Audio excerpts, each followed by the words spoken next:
although this is part of an experiment unlikely to have been considered during the 17th or 18th centuries, it is not too difficult to imagine how different structures could be imagined to exist in spermatozoa.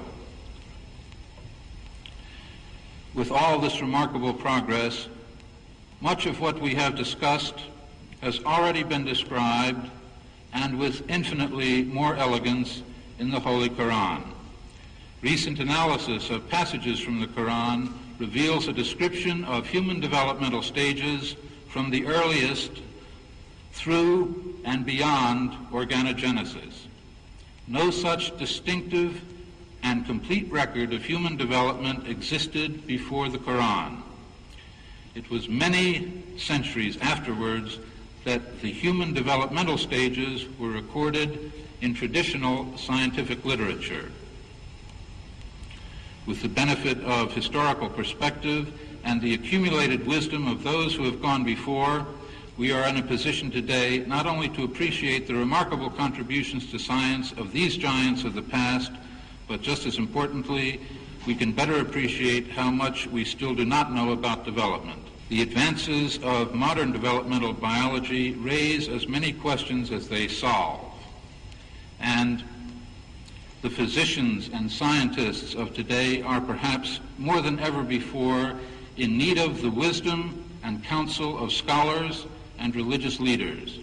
It is not surprising then that we relook to our holy scriptures for help and enlightenment.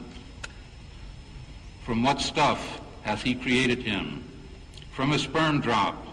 He hath created him and then moldeth him in due proportions. Surah 80, Ayah 18 and 19. Thank you very much. The Quran mentioned many scientific facts, like the origin of the universe and how it came into existence. This included facts related to how it began and facts related to how it will end. Like the theory of the Big Bang, for example, and that everything came into existence after it, and our Earth was one of these structures that were formed from this Big Bang. Such kinds of theories were way beyond our reach 1400 years ago, and it is only now that science has begun to unravel some of the facts surrounding the creation of the universe. However, the Quran mentioned that our Earth was part of the skies and then became separated from it. Allah says in the Quran, "Have not those who disbelieve known that the heavens and the earth were joined together as one united piece? Then we parted them, and we have made from water every living thing. Will they not then believe?" The Noble Quran, chapter 21, verse 30. And the Quran mentioned that our space is expanding. That's because after the Big Bang, every planet and star is moving away from each other. Allah says in the Quran, "With power did we construct the heaven. Verily, we are able to extend the vastness of space thereof." The Noble Quran, chapter 51, verses 47. And the Quran mentioned that all the planets are running in an orbit, and the sun is running to its resting place.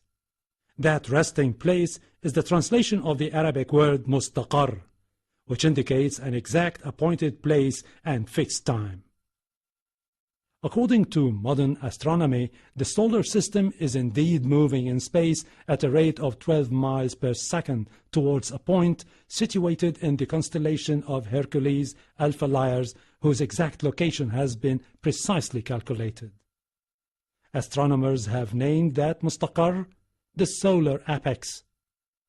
Allah says in the Quran, "And the sun runs on its fixed course for a term appointed." That is the decree of the Almighty, the All-Knowing. The Noble Quran, chapter 36, verses 38.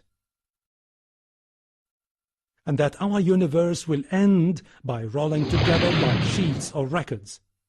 Allah says in the Quran, "And remember the day when we shall roll up the heavens like a scroll rolled up for books. As we began the first creation, we shall repeat it. It is a promise binding upon us. Truly, we shall do it." The Noble Quran, chapter 21, verses 104. And the last scientific fact we want to present to you is regarding the fingertips of the human being. The Quran mentioned that every human has a unique fingerprint, and it is used as a very important method of identification around the world. But what is even more amazing is this feature of the fingerprint was only discovered in the late 19th century. Before then, people regarded the fingerprints as ordinary codes without any specific importance or meaning. However, in the Quran, God points to the fingertips, which did not attract anyone's attention at that time, and He drew our attention to this important matter, which has now only been understood in our age. Allah says in the Quran, "Does man, a disbeliever, think that we shall not assemble his bones? Yes, we are able to put together in perfect order the tips of his fingers." The Noble Quran, chapter 75, verses 3 and 4.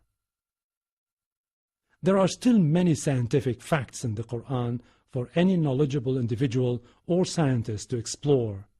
Like it says in the Quran, "And those to whom knowledge has come, see that the revelation sent down to thee from thy Lord, that is the truth, and that it guides to the path of the exalted in might, worthy of all praise." The Noble Quran, chapter 34, verses 6.